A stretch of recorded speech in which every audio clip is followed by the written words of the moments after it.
ماہرین کو چاہیے کہ موسیقی کو نصاب تعلیم کا لازمی حصہ بنائیں کیونکہ اس میں لوگوں کو متحد کرنے کی صلاحیت موجود ہے۔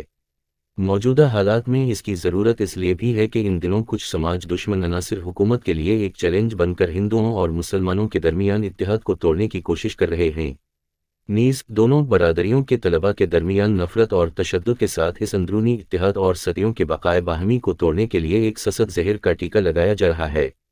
یہ لوگوں کے اتحاد کے لیے کام کرنا زیادہ اہم بناتا ہے۔ ہمارا اتحاد خطرے میں ہے۔ تاریخ پر نظر ڈالیں تو یہ احساس ہو جائے گا کہ ہندو اور مسلمان 1857 میں برطانوی سلطنت کے خلاف اور پھر 1947 تک ہندوستان کی آزادی کے لیے ایک ہو کر لڑے تھے۔ تب ہماری موسیقی نے ہمیں متحد کیا اور سب کو ایک مقام پر متحد کیا۔ شاعر مشرق ڈاکٹر علامہ اقبال کی درج ذیل سطروں نے تمام ہندوستانیوں کو ایک پلیٹ فارم پر لا کھڑا کیا۔ سارے جہاں سے اچھا ہندوستان ہمارا، ہم بلبلین ہیں اس کی یہ گلستاں ہمارا، پربت وہ سب سے اونچا ہمسایہ آسماں کا، وہ سنتری ہمارا، وہ پاسبان ہمارا، مذہب نہیں سکھاتا آپس میں بیر رکھنا، ہندی ہیں ہم وطن ہے ہندوستان ہمارا۔ اقبال نے بھلے ہی اپنی زندگی میں ایک مختلف نظریاتی روش اختیار کی ہو لیکن آج بھی ان کا تحریر کردہ نغمہ ہر ہندوستانی قومی تہوار پر گایا جاتا ہے اور فوجی پریڈوں میں باجوں پر بجایا جاتا ہے۔ اقبال کی طرح دوسرے شاعروں نے بھی نظمیں اور گیت لکھے جنہوں نے ہندوستانیوں کو متحد کیا۔ آج کل دوسرے ترقی یافتہ ممالک کی طرح زیادہ تر لازمی دھن، گانوں اور گانوں کو موسیقی کے لہجے سے جوڑا جا رہا ہے۔ زیادہ تر ہندوستانی مدارس ہندوستان میں اس طرح کی موسیقی کی کلیوں کو کھلنے کے لیے خصوصی ہیں جو اتحاد کی تعمیر میں کارآمد ثابت ہو سکتے ہیں۔ جب مختلف ثقافتوں کی موسیقی ریزیاں آپس میں ملتی ہیں تو ایک نئی ہم آہنگی پیدا ہوتی ہے اور یہی نئی سریلی آواز اتحاد کی آواز بن جاتی ہے۔ سوال یہ ہے کہ موسیقی کیسے اتحاد پیدا کرتی ہے؟ عام طور پر ہمارے دانشوروں کا خیال ہے کہ 3 طریقے ہیں جن کے ذریعے موسیقی اتحاد پیدا کرتی ہے۔ موسیقی ثقافتوں کے اظہار کا ذریعہ بنتی ہے۔ بولی جانے والی زبان مختلف ملکوں میں مختلف ہوتی ہے اور ہندوستان کے تو مختلف خطوں میں ہی مختلف ہے، جبکہ موسیقی ایک عالمگیر زبان ہے۔ یہ زموں ومکن سے ماوری ہے۔ ایک بہت ہی منفرد انداز میں یہ ہمیشہ ماضی کی کہانیاں بانٹنے اور بھرپور ثقافتی ورثے کو پھیلانے کے لیے استعمال ہوتی ہے۔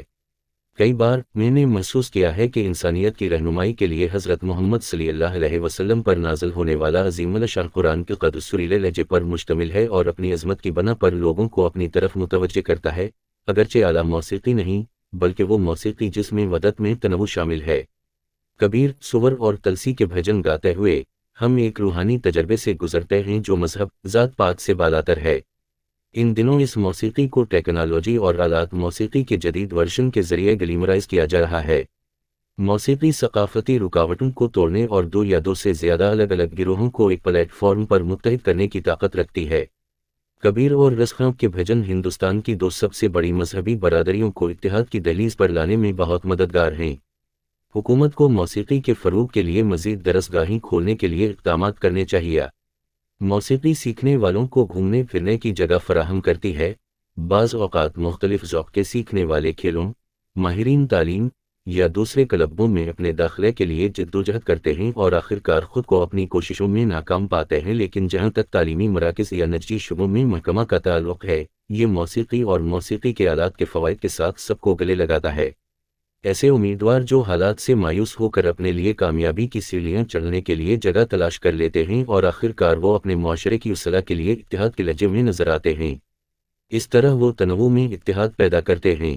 حقیقت یہ ہے کہ اسکولوں، کالجوں یا نجی شعبوں میں موسیقی کی کلاسیں اکثر ان امیدواروں کے لیے پناہ گاہیں ہوتی ہیں جو گھومنے پھرنے کے لیے اچھی جگہ تلاش کرتے ہیں۔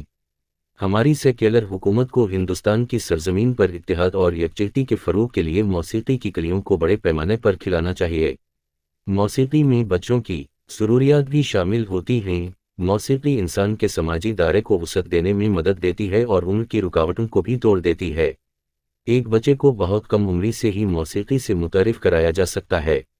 موسیقی کے پروگرام اور مقابلے طلباء کو برابری کا احساس دلانے اور خود کو گلوکاروں اور موسیقاروں کی کمیونٹی کے حصے کے طور پر دیکھنے کے مواقع فراہم کرتے ہیں۔ موسیقی بچوں کو ان کی آواز اور ساز بجانے کے ہنر کے ذریعے اتحاد کا درس دیتی ہے۔ موسیقی اتحاد میں اہم کردار ادا کرتی ہے۔ شرح کی فہرست میں آپ کو بہت سے شاعر ملیں گے جو ملک میں اتحاد کے فروغ کے لیے گیت گاتے ہیں اور اس کے لیے موسیقی کے متعلقہ آلات کی مدد سے اپنی بڑھتی ہوئی آواز کو خوبصورت بناتے ہیں۔ بلا شبہ یہ تنوع میں اتحاد پیدا کرنے کے لیے خوبصورت انداز میں آواز کی تخلیق کا فن ہے۔ جو کچھ ہوتا ہے وہ تفہیم کا ایک لازمی حصہ ہے۔ آلات کے ذریعے نکلنے والی آواز اپنی غیر معمولی انفرادیت رکھتی ہے۔ آواز آپ کو لہروں میں دھو دیتی ہے کیونکہ ہر تعاون کرنے والے کی مشترکہ کوششوں سے سریلی ہم آہنگی پیدا ہوتی ہے۔ موسیقی مختلف ہے کیونکہ آپ اسے دیکھتے نہیں ہیں، محسوس کرتے ہیں۔ یہ احساس لوگوں کو یہ بھولنے پر مجبور کرتا ہے کہ انہیں الگ کیا ہے۔ موسیقی کس طرح لوگوں کو اکٹھا کر سکتی ہے؟ مثال کے طور پر جب ہم محمد رفیع، لتا منگیشکر، رس خان، میرا بائی، بھگوان کرشن کے ایک عقیدت مند کو موسیقی کی آوازوں کے ساتھ سنتے ہیں تو ہم اپنے دکھ بھول جاتے ہیں اور اپنے اندرونی سمندر میں ڈوب جاتے ہیں۔ اقبال کا گیت سارے جہاں سے اچھا ہندوستان ہمارا، ہم بلبلیں ہیں اس کی یہ گلستاں ہمارا، موسیقی کے ساز کے ساتھ گایا جاتا ہے، اور اس طرح جب آواز سریلی لہروں میں ڈھل جاتی ہے تو یہ راگ سامعین کو ایسے سریلے انداز میں اپنی طرف متوجہ کرتا ہے جو بیان سے باہر ہے۔